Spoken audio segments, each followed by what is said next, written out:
Business leaders in Cambridge hope the government's investment in AI and technology in the area could be a big boost to the economy.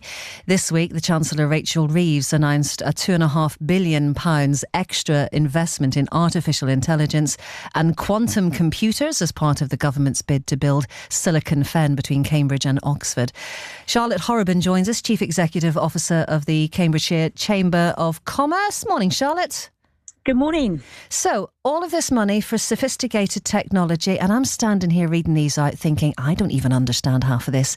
Will it actually help people who live and work in the city? Well, I think that's the critical role that the Chamber of Commerce and other partnerships play. We think the announcement's one that's very welcome. There's, of course, a lot of distractions in the world right now. So the Chancellor making sure that we can invest and unlock growth and recognising the global importance of the corridor that sits across Oxford through to Cambridge and the wider region is really, really important. But you're talking about big numbers there, 2.5 billion.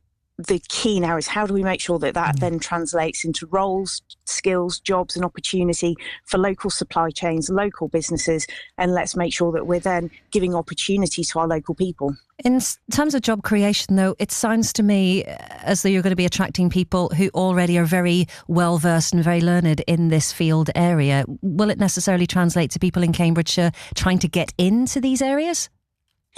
Absolutely. But again, we've got to make sure that we've got the right infrastructure, that we've got the right housing and access to work to enable people playing a vital part across the whole ecosystem. There's really strong evidence that shows that knowledge-intensive clusters like we have in Cambridge are really beneficial because they typically are export intensive, they typically pay much higher wages, but they also stimulate the wider economy. So you get a really rich set of businesses providing services and support then to those knowledge intensive industries. Can I talk about a possible impact on our local infrastructure? Because AI innovation is heavy when it comes to water supply.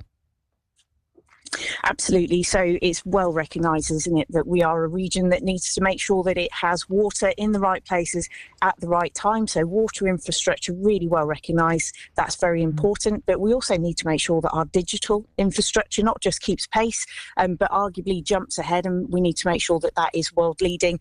But then let's make sure we don't overlook critical infrastructure such as road and rail and making sure that our people can move around the city, also on transport such as buses.